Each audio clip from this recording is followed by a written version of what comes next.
Okay, here we go. The Leafs Convo in business for Oak Ridge Ford, London, Ontario, oakridgeford.com. I'm Norm James, along with Mike Augello.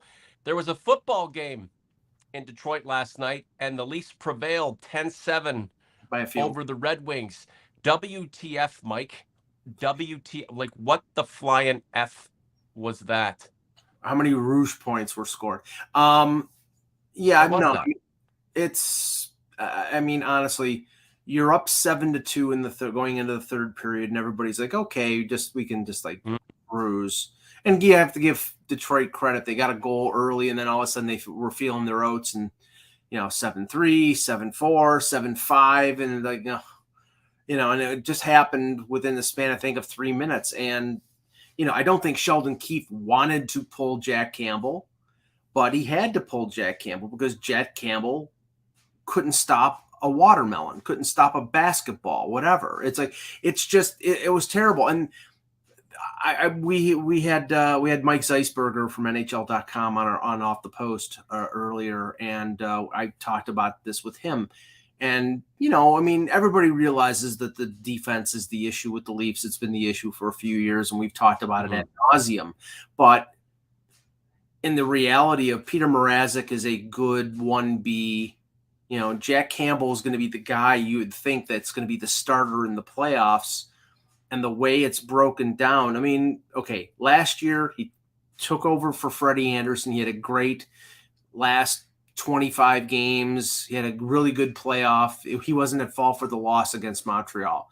This year he starts off like a house on fire after that early struggle, and then in November, he after the first 2 months of the year he had a goals against of around like 1.4 or 1.7, excuse me, 943 save percentage, and his record was 13-4-1. Well, I checked it out after December 1st, which is the day that they beat Colorado 8-3. He is 10-4-3 with a 3.37 goals against and an 892 save percentage. That's well below average. Now, is that all on him? No. But the thing that, if for people who watch that game, when you have a goaltender that every time he lets in a goal, he looks up to the sky and he says, like it's my fault or whatever. I mean, that really, I think that undercuts, the confidence that a team has in that goaltender. He's like, I mean, gee, okay, you let in a goal. I get it.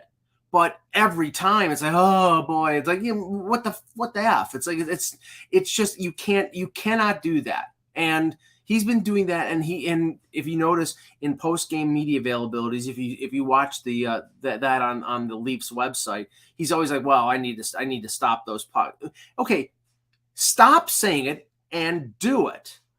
And the thing is, he hasn't been doing it. And Mike Zeisberger said, I've been consistent in the sense that, everybody's saying that the Leafs need to address their defense. Well, after the last few weeks and seeing Mrazek struggle a little bit, he had a good game against Minnesota, but seeing Campbell continue to struggle, you have to start to think, well, maybe they have to address the goaltending too. And if that's the case, they're not going to get a goaltender better than Bobrovsky in Florida or Vasilevsky in Tampa Bay, and that's an issue. So, gone are the days of Nick Kiprio saying that Jack Campbell is going to get $6 million. That ship has sailed, folks. Wow, this is the Convo for Oak Ridge Ford in London, Ontario, oakridgeford.com. Norm and Mike, 10-7 the score. The Leafs prevailing over the Red Wings, but it didn't really feel like that great of a win. Mitch Marner, 4 goals, 2 assists. Great. He's the second leading scorer on the team right now, but 8 goals in the third period. Jack Campbell giving up 5 after this team was up comfortably 7-2 after 2 frames. David Arapuranam, a great listener, supporter of this project. Thank you, sir, for what you do. If we don't have goaltending, no need to make big trades or deadline moves. He's got a point, Michael. No, yeah, I mean, right. I mean, really, honestly, it's a situation where if you're not getting competent goaltending, then it's not going to happen. Now, again, I like Jack Campbell. I think he's a good kid. He's got a lot of talent. It's taken him a long time to realize it. I don't think that there's an answer out there in terms of goaltending unless you're going to make a trade to get Marc-Andre Fleury, and they can't fit a $7 million contract, and I don't think they're going to spend the assets to get Marc-Andre Fleury. So you've cast your lot with Jack Campbell and Peter Mrazek. What I think needs to happen is, and everything changed on Monday in Montreal when Jake Muzzin got hurt again. Everything changed because now you don't know how long Muzzin's going to be out. They put him on long-term injury. Brandon Pridham worked his magic, getting to within $100 of the $81.5 million salary cap, and then put Muzzin on long-term injury, which opens up almost all of his $5.62 million salary. Now, Elliot Friedman reported yesterday that, that doesn't mean that they're going to hold him back if he's ready to go before the end of the season. And what that means is if he's ready to go before the end of the regular season, then they can't go out and use that cap space to go out and add somebody because they're going to have to activate Muzzin and they're going to have to, keep that space open for him. I think that's something that they have to say, but I also think that if he missed a month with one concussion, he could miss 2 months with a second concussion. How do we know if he's good to go? Right, exactly. So I think what they're going to do is they're better safe than sorry. And if they go out and they make a move at the deadline, and we'll talk about who a little later, if they go out and make a move at the deadline, then he's not going to be back until the playoffs. Then maybe he plays a couple games with the Marlies. Maybe he practices a lot. Nikita Kucherov did that with Tampa. We've seen Mark Stone is probably going to do that with Vegas. It's not unprecedented that they could hold him out. Now, could what is being reported be the case? Sure. If they get some sort of preliminary indication that, he's better than we think he is and that he'll be back, then they probably won't go out and make a move for a top 4 defenseman. But I honestly, with Muzzin in the lineup, I think they needed to add exactly. So exactly. Hey, can I just do a quick roll call? NASCAR 427's here, Captain Awesome. We've got Mr. Chris 2002 Rav, of course. Joe Shedler, where have you been, bud? How did that relationship go? Did that fall apart? That's why you're back with us. OG for life. Cameron Gilchrist is here. Arish, what's good, guys? Brad Tyndall, what's up, lads? Thanks for this. We got Jesse Chavez in the mix. Guys, thanks for being here. We appreciate it very much. Your support is the reason why we continue doing what we do. Check out youtube.com/the Leafs Convo. Go to community. That's where you can vote on polls that I put up. That's where you can have your say. You provide the Q's, we'll provide the A's. OG, well, he's not an OG. Convert David just picked up a 2019 Lexus 250 UX hybrid from me. A big Leaf fan, loves his Lexus. We were excited about yesterday's game, Leafs Wings prior to. I'll have to double back to find out how he's feeling about his car and that Leafs win. And that's the thing, they scored 10 goals and they have the capacity to blow a game wide open. But man, oh man, that was tough to swallow watching a goaltender like Jack Campbell, who's humble and has a lot of humility. And these are the reasons why he says that, he can be better, Mike, and that he wants to bear the load and deflect any of the responsibility from his teammates. And that's a great quality. And I know that kind of pisses you off after seeing him have a game like that, but watching him implode and having it coincide with the general decline in his game as of late. And I use decline softly. It's not as if he's a terrible goaltender, but maybe the chickens are coming home to roost on this guy. And then Mrazek coming in and not being able to really slow things down, at least temporarily. It's just the Leafs offense was so overwhelming. But I'm telling you, this is not, and we all know this, we've been going on about this. That kind of hockey last night in Detroit, while it's fun to watch and it's fly by the seat of your pants, you're on the edge of your seat kind of stuff, makes you want to consume more ale that they're overpricing at the arena. I'll tell you, that is not how any team can win successfully or be successful when the chips are down and when the games count the most. And this entire run of play right now is to set this team up for success when it counts the most. And last night, all things considered, was not a successful night. Yeah, if you're interested in the Leafs advancing in the playoffs, last night makes you want to vomit because honestly, they what they did in terms of you are not scoring 10 goals in the playoffs. You cannot score. We've seen in the past the team, and this is just realistic. Uh, it's tough sledding to get goals in the playoffs. It's really hard work. And Mm, I'm not saying that, obviously Marner and Matthews and Bunting are all operating on all 8 cylinders right now, and they have depth in their lineup, and they'll be able to score goals. But, you know, at most you're going to get 3, maybe 4, unless something really goes wrong right. against teams like Tampa and against teams like Florida. Okay, so that means you have to limit those teams to 2 goals or less. And right now, the way this defense, and last night, I don't know if this was an experiment in terms of what Sheldon Keefe was doing, but he mixed up his defensive pairings. Now, there was some illness in the locker room, but they played. They didn't play Dermott. They played Hall with Brody, so they split Riley and Brody. They put Riley with Liljegren. That pairing was on the ice for 5 goals I think in the third period, 4 or 5 goals. They had Lyubushkin playing with Sandin, and they had Hall playing with Brody. And maybe they were just looking to see, okay, we can do that against a team like Detroit because we should beat them. And okay, they were beating them. They were scoring with reckless abandon. I mean, the goaltending for Detroit was hideous. Nedeljkovic couldn't stop a beach ball. They pull him. They put Grice in, and they're up 7-2 at the end of the second period. Mike, and I'll let you continue on, but you're expecting the Leafs to pepper up opposition goalies. You're expecting them to chase goaltending because Right. they have that kind of firepower. It's what's happening on the other end now, and it's not just the defense. It's the goaltending. As if we needed, if we needed to exacerbate the issue, right, to inflame it, and the issue being that this team needs to lock things down. Prior to us worried about the goaltending, that was the the crux of most of our discussions.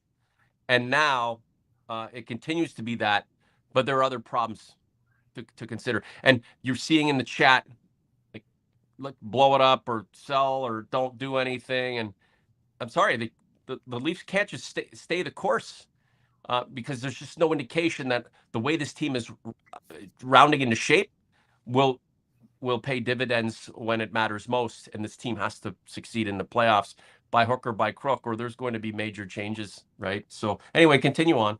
Well, and just to continue on that, that bent. I mean, you look at what their pairings were yesterday, and that was without Muzzin, and we don't know whether Muzzin's going to be on hand for the rest of the regular season. But really, that is not.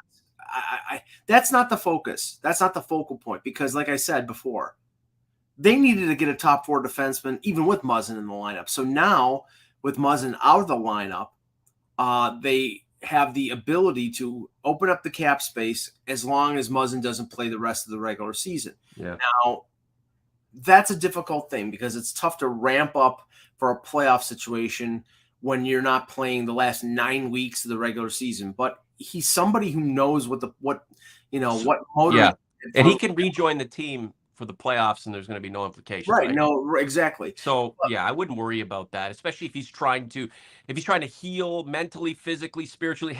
Needs his head, just out of the game, physically and mentally. He's won what? He won 2 cups, didn't he? Was he not on 2 of those cup teams that with LA? He was on the 2014 team. Okay, so he knows what's up, and at his age right now, maybe he would benefit from that kind of rest. The thing is, and Mike, you mentioned something about pairings. Who cares about pairings right now? Pairings matter most when no. But what I'm saying, and I'm not trying to I'm not trying to degrade what you're saying or minimize it. You're right in general, but it matters more, that kind of stuff, matchup stuff, and cohesion when the playoffs begin. Who's working well in this incubator? Who's working well when the games are few and you have to succeed right away? I would just look at that defensive group, and they should be a mix and match. I mean, some guys work better together, the top pairing, but they should be a mix and match. If it's his success is incumbent upon playing with player X, then there's trouble right there, Mike, because you're not deep enough if that's the case. But see, I think it's an indicator that what they're doing is they're seeing what they have on hand. Okay. Let's see if Liljegren can play top 4 minutes with Morgan Rielly. Let's see if we can play Sandy. They're experimenting because they want to see what they have in terms of potential combos. Can we split Rielly and Brody and get 2 good pairings out of it? And I think last night was an indicator that they can't, because maybe it was a bad game by Mike.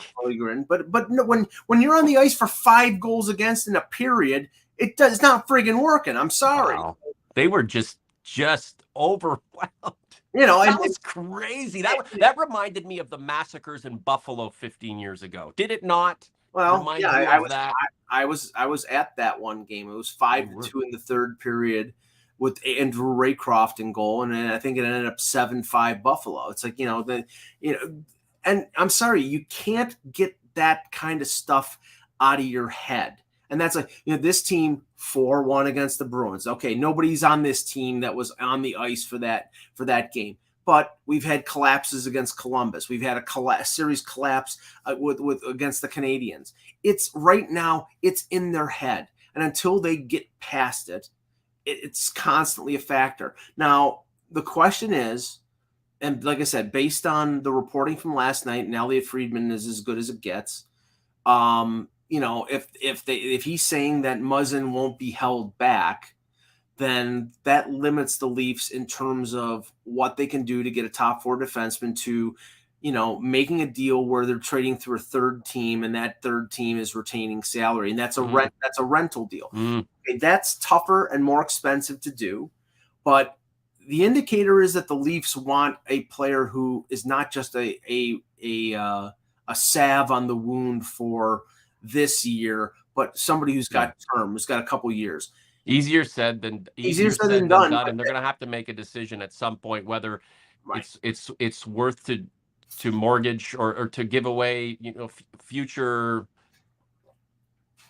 talent, assets that will help this team in the future for something that, may not turn out now. But that's why, unfortunately, the Leafs have put themselves in this position where, it's just not organic. It's just not organic. It can't be. Mike, we've got so many people in the chat right now. And again, OG's Converse, thank you so much. I'm just going to try to pop at a couple of these. O-Dog Chung coming at me. Norm, please tell me why you're against getting tougher. Well, love you, ODC, but I've always said this team they're a bunch of flowers. They're not tough. I'd love to see them get tougher. But, I mean, what's toughness in the right way? I mean, you can't bring in Kyle McLaren or Colton Orr. Those guys won't mean anything, and they don't exist any longer. I mean, it was fun to watch those fights. I'm not against it, but I'd like to see a tough defenseman come in and help shut things down, and I'd love to see pushback. But we're just gonna have some lunatic running around out there to do all the dirty work when the guys on the team who should be contributing to that are just gonna stand around and do nothing. I just don't. The composition of this team and the essence of this team does not scream toughness, and they're either going to overcome with it or they're going to fail without it. Well, they don't need tough. What they need is toughness in the top 6 and toughness in the top 4 on defense. You can add as many, like you said, Fraser McLaren's or Colton Orr's or McLaren. That's it. Paul Higgins going back to the 80s, whatever. That's not what does it. I mean, one of the reasons Washington is feared is because not only because they have Alex Ovechkin, but Tom Wilson is in the top 6, and Tom Wilson is nuts. You've got team toughness when it comes to teams like Florida with Lomberg and Marchment. Marchment's playing on the 3rd line in Florida.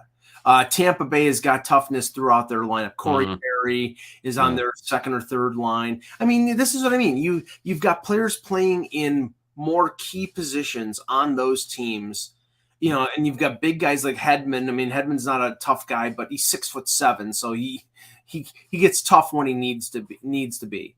Mm. And that's the thing with the Leafs. You've got incredible skill.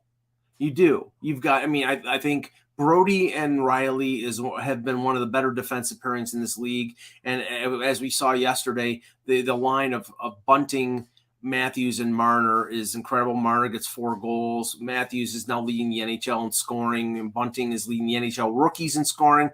Where's the second line? The second line has been Yeah, really. Mike, let me just make a comment here. So I'd like to see balance throughout the entire lineup, right? You could look at that first line and say there's that first line should typify what the team is about. Now Bunting isn't a scrapper, but he does a lot of the dirty stuff. Yes. You have Marner, the facilitator, who's scoring now. He's 20 plus goals. It's insane.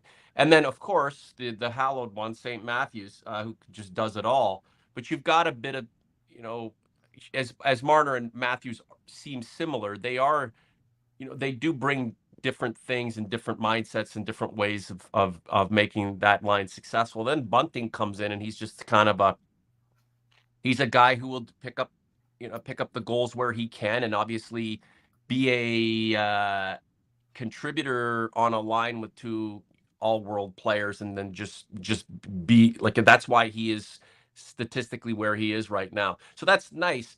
Wouldn't we like to see that kind of that theme spread throughout the entire group? And we've talked about layers in the past, just several layers of players. Your top guys, you have your contributors, the kids coming through the pipeline, everybody, all hands on deck trying to make this thing work. And again, this has an abundance of offensive skill, and there are some decent defensive players, but this team seems to be missing the idea of putting together the complete package so that it can jump into the playoffs and go on an extended run, a confident run, without going up a couple of games and losing its nerve. And at this point right now, I'm not too sure many people can say that the way this team is composed as of now will be a team that will do well in the playoffs, succeed, and put the organization in as good a chance to win a Stanley Cup as it ever has, or since 1967. Well, yeah, and I think the thing that, and I don't know whether it can be addressed for the deadline. That's the thing. Yeah, Sure. but I think at least Kyle Dubas has to try. And the fact is that I think right now, in spite of Matthews on pace to win another Rocket Richard, and in spite of Marner having a fantastic year and Bunting really contributing, and I'm assuming that Tavares and Nylander will get back scoring. They've had a rough month, but they will. And the depth that they have up front, it's not enough because you're not going to win a goaltending matchup of Campbell versus Vasilevsky or Campbell versus Bobrovsky. You're going in with those teams having the advantage, and defensively, Florida is not great guns on the blue line, but they're better than Toronto is, and that's something that can be remedied before the deadline. Now, it's a question of, we know that Kyle Dubas does not want to trade his prize prospects, and I'm not advocating go out and trade Topi Niemelä, go out and trade Nick Aberzies or Nick Robertson or Roni Hirvonen or any of their really good prospects. I'm not advocating that. And in the wake of the tragic news this week about Rodi and Amarov, they're more than unlikely. They're probably unlikely to trade those top guys because now they're probably short one of their top prospects because of what happened to Amarov. So, I mean, they're going to have to find some answer to improve their blue line, probably giving up one of their first-round picks, and that's why Dubas is saying, okay, if I'm giving up a first-round pick, I don't want to give that up for another rental like Nick Foligno. I want something that solves problems for a year or two, and maybe that's possible. I don't know. So the team needs help on defense. It needs to take on a bit of a tougher image. It's hamstrung by cap constraints. I feel, Mike, and I'm not waving the white flag by any means, but I feel like the process of here over the next 3.5 weeks leading up to the trade deadline will be a lot of smoke and mirrors, a lot of suggestions. And yeah, the pressure's on management to either do something or state its case as to why this group is fine. I can't see how anything major or earth-shattering or groundbreaking is going to take place with this organization in terms of a transaction and how it and one, an immediate change in the way things are done, and two, a wholesale ideological Well, maneuvering, right? I don't see it taking place. Mike, we'll get to you, and we're going to go longer today, guys. My wife's not here, so we can we can go longer. well, Just real well, quick, Mike. Akuma's deception. JT is a problem. It's too slow for the top six. Kerfoot, Willie, and Kasha rarely have support when entering the zone. They've also been covering for him on defense. I'm JT so can't tired. skate. Yeah, I don't know how you fix that, Norm. You know what fixes that? If the Leafs get into the playoffs and have a real good vibe about them, and they've got that support on the blue line, and they have a little bit more toughness, maybe JT can shine like he's never shone before. And again, he was drafted in 09. When he was with the Knights, I did the big thing with him. I was working for um, CFPL at the time, running the sports department. Missed those days for sure, but we did a big thing with JT. He was drafted by the Islanders, same draft that Kadri was picked up by Brian Burke and the Leafs. And again, so it's 2022 now. So he's rounding second, hard charging for third, and he'll be heading for home soon. So these are the kinds of situations where he may be employed the best in the playoffs, coming through the drawn out, stretched out seasons. Maybe he is losing a step or two. Anyway, Mike, sorry, continue on, man. I got a lot to say, just like an I OGs and converts. I don't think Tavares is the issue. And of course that's coming up now because he hasn't scored in a dozen games. He's not the issue, but it's an aside. It's another one of the things that people are talking about. It's one of many things that people were concerned about. So right, and the second line not scoring is a concern. They moved Kerfoot off that line. They put Kasha on it to see if it jump started anything. It really didn't. Nylander has scored twice in I think 10 games, and it was 2 goals against the Blues. Tavares, I believe, hasn't scored in a dozen games. He's still on almost a point per game pace. So ideally you don't want that situation to occur. Is that the main area of concern? All of a sudden, this is where I don't understand. And we'll talk about the rumors that are popping up. Yeah. Rumor that popped up this week, 2 of them. One, Darren Dreger reported the Leafs having interest in Travis Konechny. The other one, Elliot Friedman mentioned, he didn't say it was a rumor. He mentioned that a JT Miller situation with the Canucks might be an intriguing situation for the Leafs.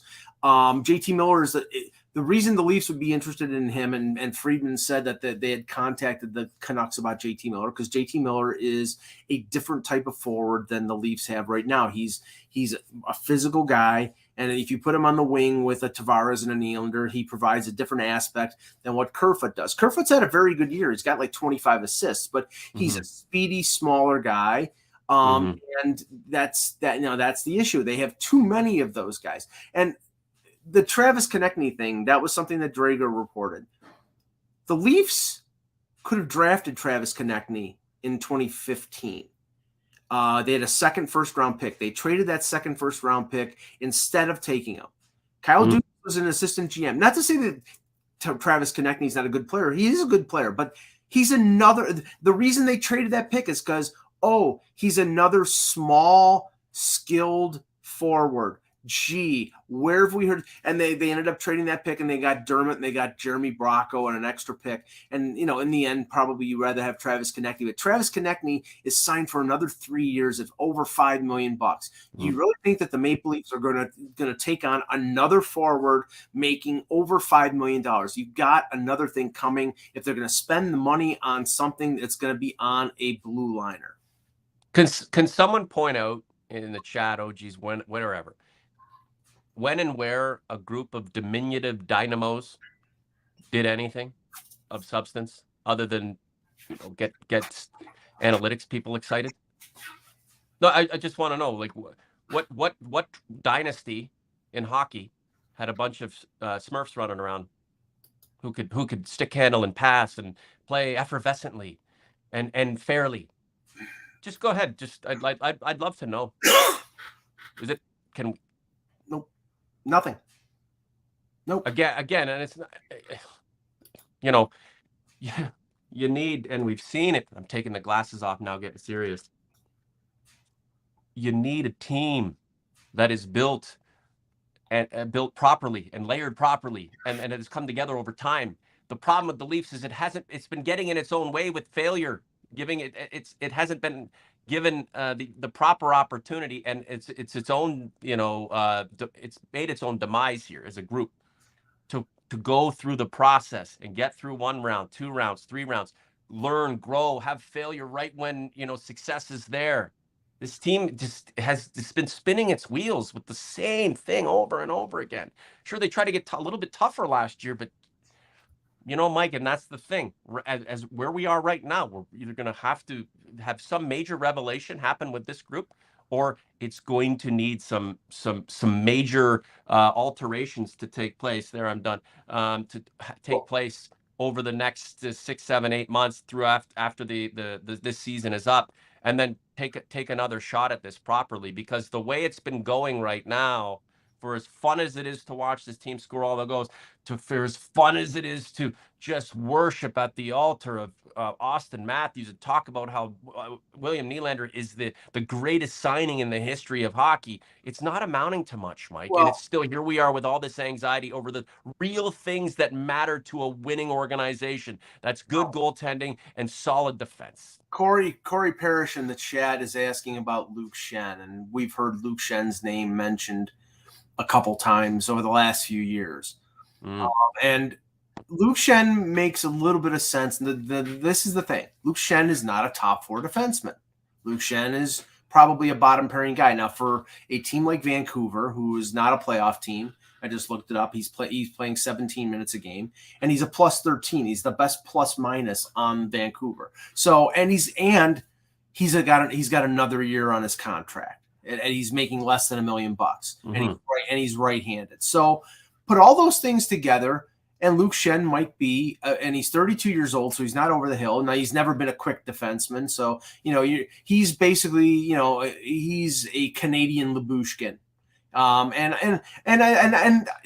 so far Lyubushkin has not been. And he's got cups. He's got cups. And he's got there's that. And he's Mike, got there's that. But how does Luke Schenn being dropped into that defensive unit, whether Muzzin's there or not, how does he make that group that much better and give them an improved chance, improve their odds to do better things when the playoffs roll around? I mean, he improves the depth of the blue line, and if you're looking to move out a Justin Hall who makes $2 million bucks, or Travis Dermott who makes $1.5 million, and you're moving them out to create space, and you bring in a Schenn, then that replaces that. But and right, but he's not a top 4 defenseman. He's a bottom pairing defenseman.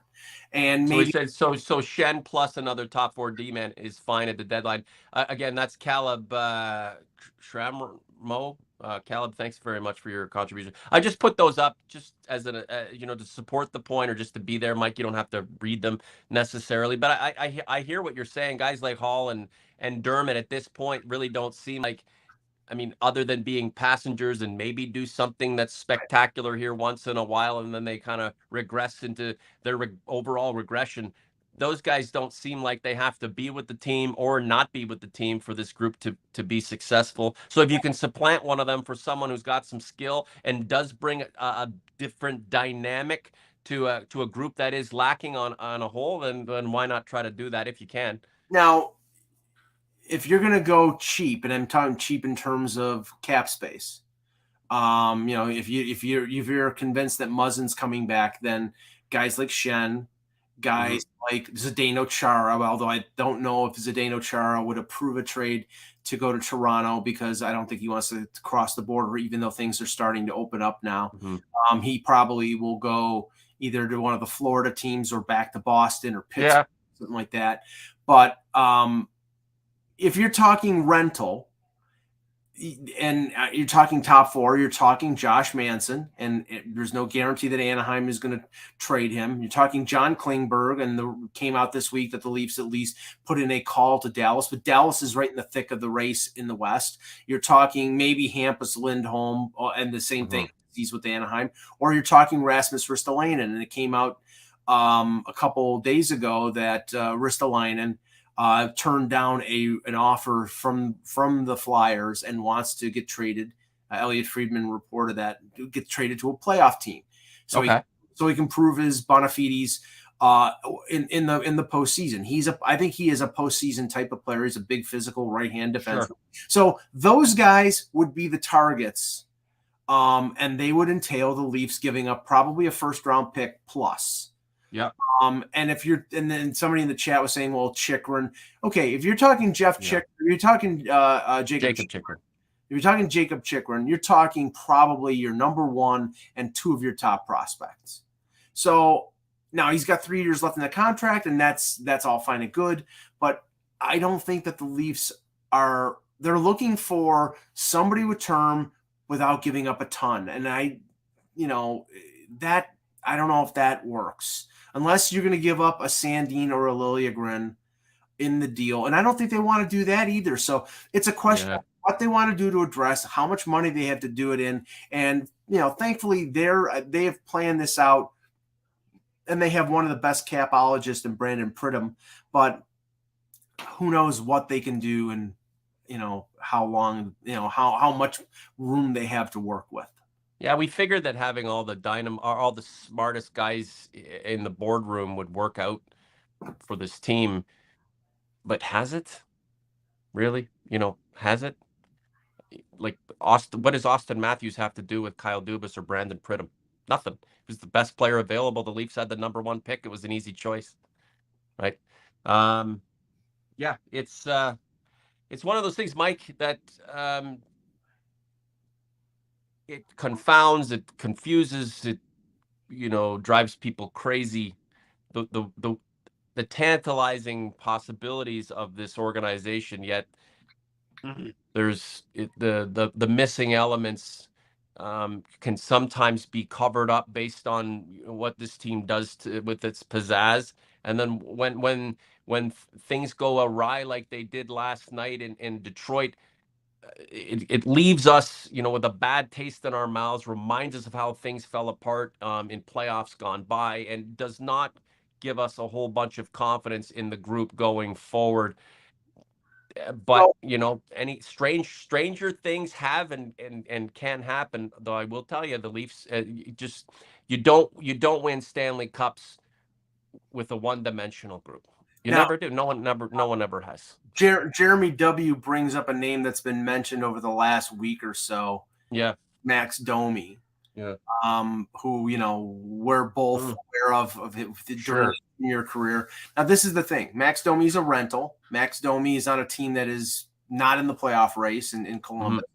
Max Domi makes over $5 million. So the only way that Max Domi and the Leafs make sense is if Jarmo Kekalainen retains 50% of that salary. That would bring it down to around 2.6. And then probably if the Leafs are, and I assume the Leafs, one of the deals that they're looking for a defenseman, small or big, they're looking for a defenseman. The only way that they can add a forward, and apparently they're interested in adding a forward, is probably to trade Domi through a third team, or trade a forward through a third team.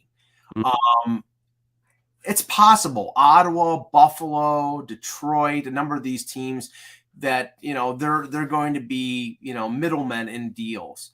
But do you want, again, depending on what, we know Jarmo Kekalainen and Dubas have a relationship in terms of trading going back last year with the Foligno deal, the Riley Nash deal. So anything is possible. And I think that's possible because, you can see Max Domi probably wearing his number 28, his dad's number 28, and playing on the left wing with Tavares and Nylander. Okay.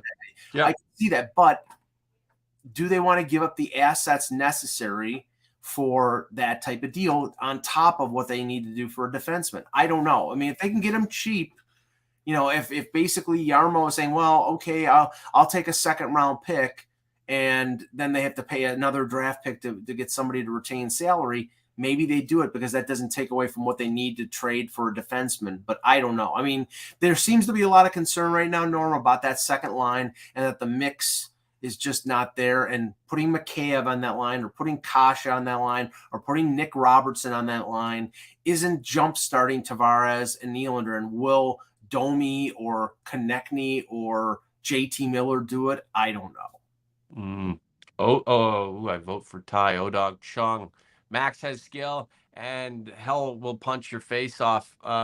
So, and that's the thing, right? We didn't want to get smaller. That he is a small guy, but as mentioned in the chat, he does play big, and he would bring a different dynamic to that second line, the same way Bunting does to the first line. You know, in order of concern here, I'd have to go with the defense still, then the goaltending, and then this second line, which I think will sort itself out. Mike, what say you? I mean, I would love for this team to be able to go out and get size at the deadline, to get a little meaner, to have that to sort of have that pushback. They're not going to be the Calgary Flames. They're not going to have good Branson and Zadorov and Ruzicka and Kachuk and Lucic. They're just not going to play that way. They're a skill team, but I do think that in a 7-game series, more than likely against Tampa or Florida, they're going to need that ability to push back. And if they don't have that, then that's one other thing in the column for those teams as an advantage. Can they win? Sure. If one of those teams has a bad first round and the Leafs, if everything goes right, then the Leafs could win. But right now, as it stands right now on February 27th, they're the underdog against either one of those teams. So Calgary Leafs. So say Calgary and Toronto just played an exhibition series. Yeah. 4 of 7. Who wins? Calgary. They have the better goaltending, Markstrom. They're big and tough. They have one of the best forwards in the league right now in Johnny Gaudreau, who's going on a salary drive. Kachuk's having a good year. I'm not saying they're a plus 50. They're a plus 53 with all that muscle and might.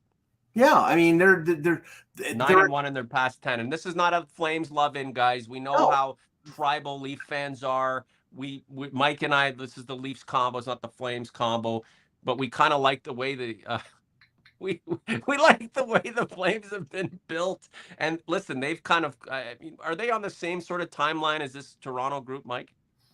No, I don't. I actually think their timeline has been hasty. Have they accelerated? Yeah, because Gaudreau is a free agent at the end of this year, and Kachuk is an RFA at the end of this year, so they're going to have to make decisions. But right now, in the way Daryl Sutter's got them playing, I mean, I think that they have as good a chance as Vegas or Colorado of coming out of the West. Domi's a character kid, says Bird Watching Life, and Bird Watching Life has been watching us for a long time. Mike V, Leafs in 5 versus Calgary. I don't see that at all. Hey guys, see the gear has come in. If you put in your order for a combo hoodie, I have the order here on my floor, and I will send them out here over the next week and a bit. Mr. Augello, I'll be shooting one across the border to you. So London to Buffalo is about 2.5 hours, so you'll probably get it sometime in June. Just the way that the mail service works.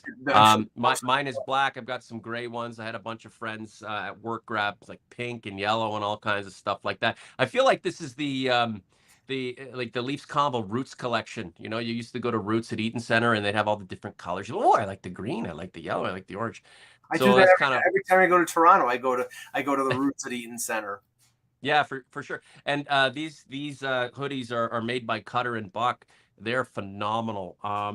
This one over my shoulder here, that one's real nice. But we have a bunch of the royal blue, the Leafs Convo blue, that are going to be fired out to the OGs who were able to get their name on one over the past little while. So yeah, really, really exciting time. So Mike, we'll get wrapped up here. We're almost moving 3/4 of an hour, which is good because we have the ability to So Talk. if the Leafs somehow acquired Max Domi and ceremonially bring him back, the second Domi to play for the Leafs and the second Domi who will not win anything with the Maple Leafs, and then Luke Schenn, who was just absolutely exiled, coming back as a potential savior, wouldn't that be something? If those Yeah. two guys Mm-hmm. are who the Leafs are able to wrangle in prior to the trade deadline and then after going forward with them, would that be enough? Yeah, what's next? Bring back Jonas Hoagland? No, I don't think it'd be enough. I think they have bigger fish to fry. I like Luke Schenn, and Luke Schenn is a depth add, but they already made the depth add with Lyubushkin. If they think that he's your bottom pairing right hand shot, okay, so there you go. Now, if they traded, they gave up a conditional second round pick to get rid of Nick Ritchie's contract. We know that. Yeah, Erish. I can't say what I want to say right now about that. He said, "What's next? Bring back Martin Marincin." So, yeah. are we saying that Luke Schenn, all this talk about him and his cups, and so you've already likened him to the Saskatchewan Lyubushkin? Yeah, Is no, he really is Schenn really at the level of a Martin Marincin? no, Like, is that basically what we'd be getting? I'm not saying that, but what I am saying is you can't trade for Luke Schenn and say, okay, we're going to put him in with Jake Muzzin on the second pairing. Then you're doing him a disservice. He is not that player. What was he with Tampa? He was a sixth or seventh defenseman. What is he with Vancouver? He's probably a 4-5, and I don't think on a good team he's a 4-5. I think he's a 6-7. Now. Yeah. I like his championship pedigree, and he's a right-hand shot. But like I said, if you're looking for a depth guy on the right side, you already have that because you traded for Lyubushkin. And that trade was in part to get rid of Nick Ritchie's contract, but it was in part because they like him as somebody who can play the right side. So what do you need? You need a top four, either left-hand shot or right-hand shot, depending on where you want Sandin to play or if you think Muzzin will be back for the playoffs. And preferably it's either a rental or it's somebody with term. That's going to cost you. But honestly, if you're going to mess around, okay, Giordano and Erish, okay, this is. I love distracting you, Mike. No. Talking about your mother's spaghetti I was going to mention Giordano too, because the one thing about Giordano is who did he play most of his time in Calgary with? TJ Brody. So you would have TJ Brody playing with Giordano on one pair, and maybe Riley moving over to the right side to play with Muzzin, or you could. Riley I don't know be able to play with anybody, but that lengthens the depth on your defense, and if you can do that, now I think Giordano is going to cost a first-round pick. He's 38 years old. He's from Toronto. Maybe he wants to come back here. Maybe he wants to finish his career here. But how often does that work out when all the Toronto area guys come back for the big Ron Francis goodbye tour, and it never really works out? Who cares where he's from? Yeah, Joe Thornton, Ron Francis is from the Sioux. But what I'm saying, most of the time, hey, it's worked out with Jason Spezza, and Jason's. Yeah, I think okay. They're going to nominate Jason Spezza for sainthood because the guy signs for the veteran minimum and scores every year. They will give him. Should the Leafs give up there's just so much going on right now, and we by no means have the answers, guys. We're like you. I mean, it could be Erish and Jeremy W doing the Leafs Convo, and we'd be in the chat, right? Okay. We're like you, right? We're here talking about what recently happened, and yesterday was a bloody shit show. They won the game, but who cares? I expect the Leafs to win a lot of games, but I want them to win the right way, and I want them to start formulating a plan to attack these effing playoffs. Try not to swear, and go for it, right? Like we talk about mortgaging the future, giving up the future for now. I'm sorry, man. It's I'm not saying a major change, shipping out Nylander, changing the complexion of the team to a real severe degree, because I don't know if the team can catch up in time to be ready. But with what it has right now, moving off a first round pick. I'm sorry, like with the future for what? Move off a first round pick and yeah, a guy, maybe help the Kraken a little bit. Maybe a guy like Giordano is the not maybe not the answer, but is a good possibility. Brad Tyndall, no Domi, goalie, and a second D. Trade the future. Robertson, Liljegren, nice to know you. I Brad, don't think they're going to go that route, Brad. But you can understand where people are coming from, right, Mike? Because it's give me now. We'll take it and we'll right, live off this Stanley Cup. right. But But the problem is, you can make a trade. It's not guaranteeing that you're going to win a round. right, It's great. Like I thought the Nick Foligno deal, and believe me, I was in the majority here. A lot of people thought the Nick Foligno deal was the cherry on top of the sundae. They thought that's the move. Now he gets hurt in his third game, and then it's shot shit. It's done. And that's the thing. It's like nobody can predict injuries. They would have won. They probably would have won over Montreal if Tavares hadn't got hurt. Their second line was Alex Galchenyuk on left wing, and now Alex Galchenyuk can't even be on the fourth line in Arizona. That's what I'm talking about. It's like you never know what's going to happen. Now, right now, Florida and Tampa against the Leafs, it looks like David versus Goliath. Even though the Leafs can score, even though they have some good players, they have a good core group, I just look at Florida and I look at Tampa and I say, boy, they're in tough against both of those teams because those teams can play with skill, they have depth, they can play with an edge, and they have good goaltending. And the Leafs can play with skill. I don't know if they can play with an edge. Defensively, they're up and down, and I think their goaltending is suspect. So right now, I mean, that doesn't paint a really pretty picture for what's going to happen. And I don't know if one trade or two trades are going to change that, but we'll see. Yeah. Did we solve anything over the course of the last 51 minutes?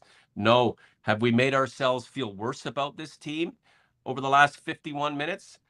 Likely. So tomorrow, Leafs at the Capitals, and then Sabres roll into town. Vancouver's in town on the Saturday. Then it's Columbus, Seattle. So you have this Arizona. We're going almost 2 weeks from now, and then Buffalo again. So here's the thing: you have this schedule where you're playing tough teams, and then you're playing teams you should beat. At the end of the day, I'm not really concerned right now about if the Leafs lose to the good teams and beat the shittier teams. I just want to see them play a better style of hockey. And I mean, they just lost 3 in a row. Then they came back to win. And again, the ups and downs of a series of a season are what they are, and that's not the issue here. It's how these games are coming together and what we're seeing in these games that encourages us for what's to come, Mike. I'll leave the last word to you. Yeah, right now, 3 of the top 5 teams in the NHL are in the Atlantic Division. Florida at 75, Tampa at 74, Leafs at 72.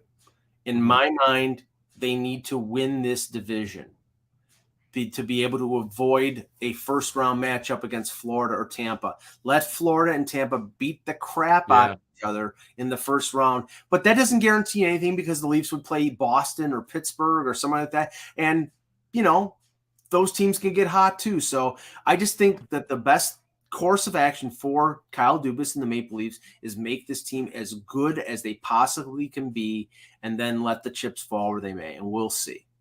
And I'll tell you, even if he does that, you will have people who disagree with any kind of move that limits this team's ability to be better in the future. The thing is, we don't know how things are going to work out in the future. Geez, we really don't know how things are going to work out next week. But based on the timeline where this group is at, not just the organization, this group, it needs to make some strides. It needs to make some strides and push forward and do some things that it hasn't done as a group before. If not, this group will no longer be a group. OakRidgeFord.com, guys. Lots of pre-owned cars coming in. I've got like late model Explorers, Escapes, all sorts of stuff. Get at me through the social media avenue of your choice, through Twitter, through the community page. You can reach out to me. Gmail, the Leafs Convo, gmail.com. I'm everywhere. So is Mike. Mike, great work at hockeybuzz.com. Let's just try to have as much fun as we possibly can during these anxious times. We all want the Maple Leafs to be better. We're all hoping for the very best, but we deal with what we deal with on a consistent basis because that's what the Leafs Convo is about, real-time reaction to what the Maple Leafs bring us. So, OG's Converse, thanks for being in the chat. We'll catch you very soon. We're aiming for a Thursday show, no guarantees, but we will indeed be here 1 week from today, next Sunday. For Mike, I'm Norm. Thanks for watching the Leafs Convo.